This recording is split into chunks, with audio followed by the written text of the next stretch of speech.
Hello, we will be beginning our discussion of the properties of reflection and refraction, both of which occur in all waves.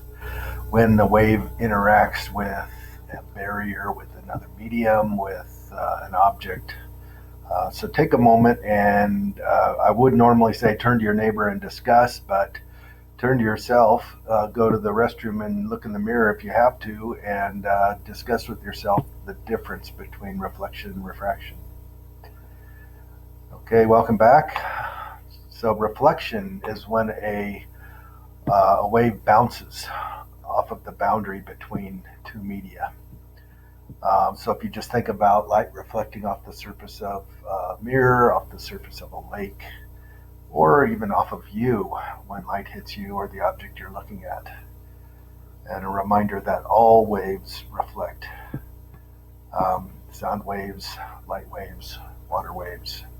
So here's a slinky, the energy wave going through the slinky, hitting a barrier, and then this portion of the wave is now down here, and this portion of the wave is now up here. So it reflects at the same angle it hits with. If you remember the lab we did with slinkies, and we sent some energy through a slinky, and then it was tied to a rope, and then some of the energy bounced back, like here, but some went into the rope. Okay, so when it interacts with some barriers, you can get some reflection and some refraction. So the difference is reflection is the bouncing back, and the refraction is the going into the different medium. And we'll talk about that later in the week.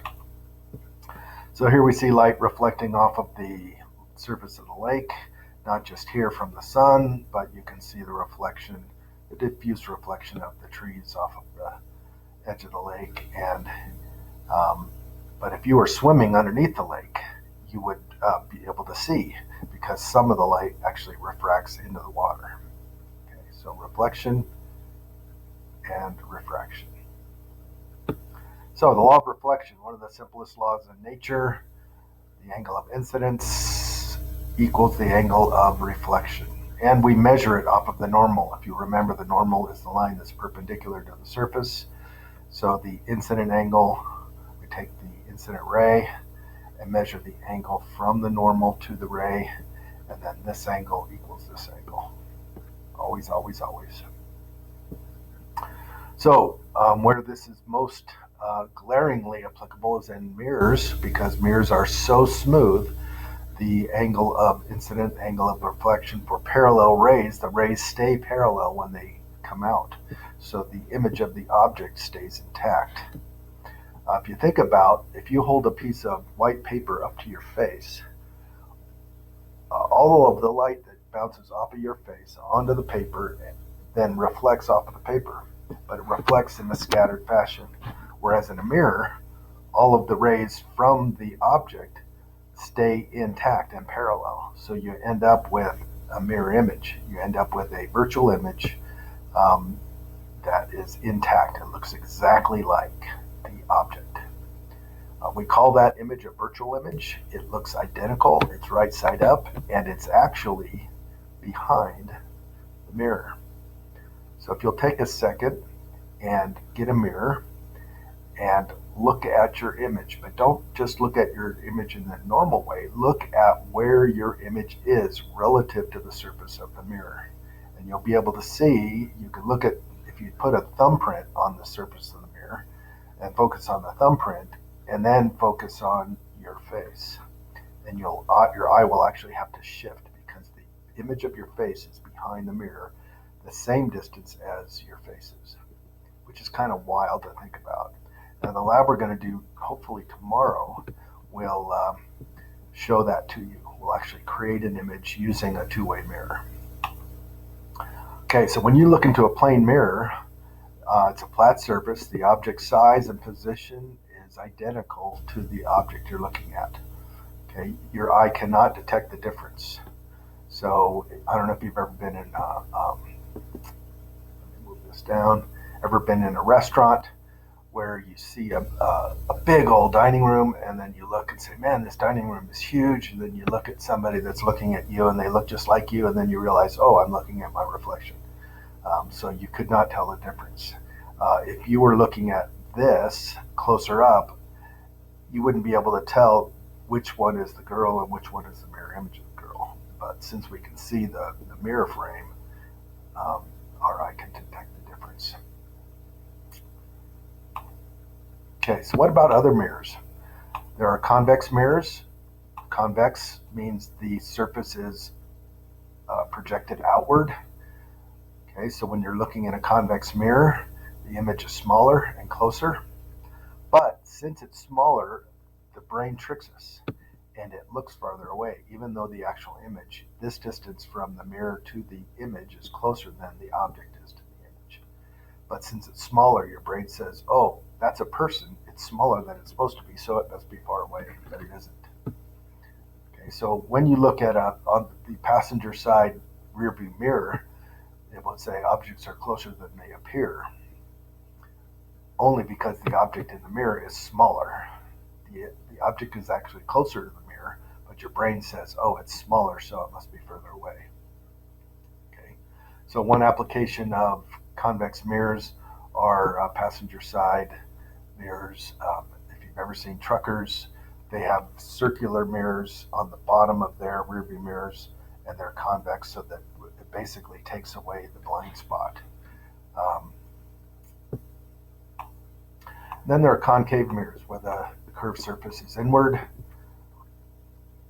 okay, and the object is actually larger and farther. So the distance from here to here, from the mirror to the image, is farther than from the mirror to the object. But since it's so much larger, it looks closer. Your brain says, oh, look at how big that face is. It must be closer, even though it's further away. Now, at this point, I'd be passing around a concave mirror, and you would be freaking out at just how enlarged your face is. So, if any of you have makeup mirrors that enlarge your face so that you can put the stuff on more articulately, then you know what a concave mirror does. So, unfortunately, we can't do that. I'll try to find YouTube videos or videotape some demos of this. Okay, diffuse reflection. We already talked a little bit about it. If you look at a piece of white paper, there's as much light reflecting off of that white paper as there is off of a mirror. But the reason you can't see anything reflecting off the white paper is that it scatters the reflection. Okay, so when you look at paper, all the light from that hits the paper is scattered in all different directions. So you don't see any images. The only image you see is what's on the paper and what's printed on the paper. Whereas if there's an object up here that you're looking at the mirror image of, the parallel rays that are carrying the information about what that object is reflected in perfect harmony, and they stay all intact, and you see the mirror image of that. Okay. So here's an enlarged view of a piece of paper, and you can see just how rough the paper is. It may feel smooth, but it's actually rather cavernous. Every single ray here is obeying the law of reflection, but because the surface is so rough, the rays all scatter in different directions. So here is a parabolic mirror. This is a radio telescope, and this radio telescope is as smooth as a mirror's surface is. But it's only smooth relative to radio waves. Remember, radio waves are hundreds of meters long. So these tiny imperfections, or these rough parts of this mirror, are smooth to those 100-meter long waves. Whereas light waves are in the nanometer range, visible light, so a mirror has to be super smooth relative to that 10 to the negative 6th meters. Okay, reflection of sound. We know the reflection of sound is an echo. So when you are in a canyon and you holler and then you hear your voice sometime later, that is an echo. That's a reflection of sound. Reverberation is the continued reflection of sound, like in the gym, or if you've ever heard a Gregorian chant where they're chanting in a big giant chapel and the sound bounces off the walls, and it gives a really full, kind of echoey, beautiful sound. Um, Now, if you look at how this auditorium, this is a very high quality auditorium, the way it's structured, this shape is designed to reflect the sound out to the audience in the direction of the audience, and then on the walls and on the ceiling. And there are things that are designed to baffle the sound so that any reflected sound gets kind of swallowed up by these shapes. If you look in the back, these are all shiny, so the sound is meant to bounce off of these down to the audience, so that if you have a cheap seat here and a seat over here, you're going to be able to hear just as well as up front, because the sound is designed to reflect to the audience members. Okay, the last part of the lab you're going to do tomorrow, and I hope I can get this videotaped, is the size of a full-length mirror. So if you want to see your entire body in a mirror, it has to be a particular size. So if you think about how you see the top of your head, the light from your head has to reflect off of the mirror to your eyes, obeying the law of reflection. So there's the top of the mirror, and you're seeing the top of your head there. And then to see your feet, the light from your feet have to reflect off the mirror to your eyes. And so all of the mirror down here is kind of superfluous in terms of seeing your full length. So if you measure this length compared to your length, you get a relative size of how big a full length mirror, quote unquote, has to be for you. And then you'll actually step back from that and see if it changes with distance. But you can see here clearly in this diagram that the object, this person, is identical in size and distance as the image. And hopefully the lab you're going to do tomorrow will clarify that. Does distance matter? Well, if you're the object that is trying to see your own full length and all the rays are obeying the law of reflection, you can see clearly that the size of the mirror that you need does not change with distance, which is kind of wild to think about. Now, probably because we have experience with seeing big giant things in our rearview mirror. If you look in the rearview mirror as you drive away from the mountains, you can see an entire mountain in a tiny mirror this size. Well, that's because you're up close and you're looking at something that's very far away. But if you were at the mountain trying to see the entire mountain, you would need a mirror half the size of the mountain to be able to see the full mountain. Okay, magic.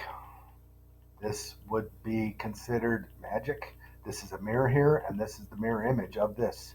There's no trick photography. This object is reflected there, and it changes from a diamond shape to a circular shape. But it's not magic at all. It's all smoke and mirrors. It's just kind of fun with perspective and how you view what that shape is. If you want to see how this works, you can click on this video from the website or just type it into YouTube. And then this is a disappearing bank where you put money in and you can hear it drop to the bottom, but you can't see it. It literally disappears, which is kind of how I feel about my paycheck sometimes.